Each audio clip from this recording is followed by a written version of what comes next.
After seeing a newspaper photograph of President Eisenhower grilling Quill, Queen Elizabeth remembers a promise she made at Balmoral.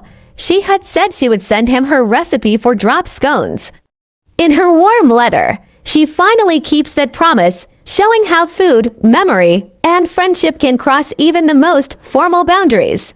Queen Elizabeth begins her letter by describing a photograph of President Eisenhower standing in front of a barbecue and grilling quail. The picture makes her remember that she has never sent him the recipe for drop scones she promised at Balmoral.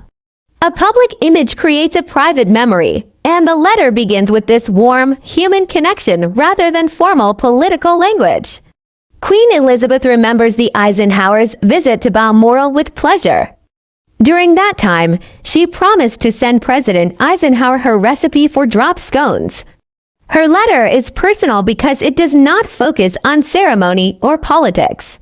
Instead, it returns to a shared memory and a small promise that can be kept with a sheet of paper, a few ingredients, and thoughtful attention. Queen Elizabeth remembers the Eisenhowers' visit to Balmoral with pleasure. During that time, she promised to send President Eisenhower her recipe for drop scones. Her letter is personal because it does not focus on ceremony or politics.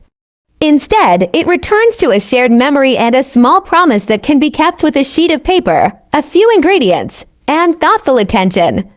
Queen Elizabeth explains that the recipe can be made with golden syrup or treacle instead of relying only on sugar.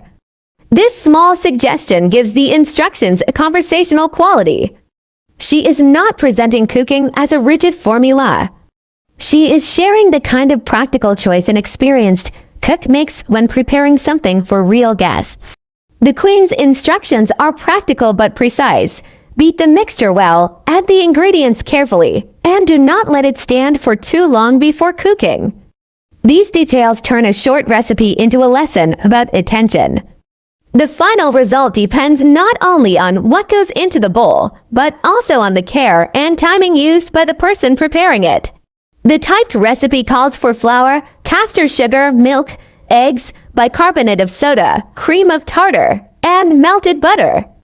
It is enough for 16 people, but its importance is not measured only by quantity.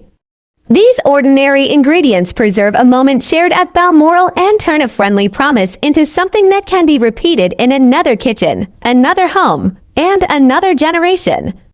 The letter closes with good wishes to President and Mrs. Eisenhower and a happy memory of Balmoral. Its importance is not found in official ceremony, but in the warmth of an ordinary promise finally kept.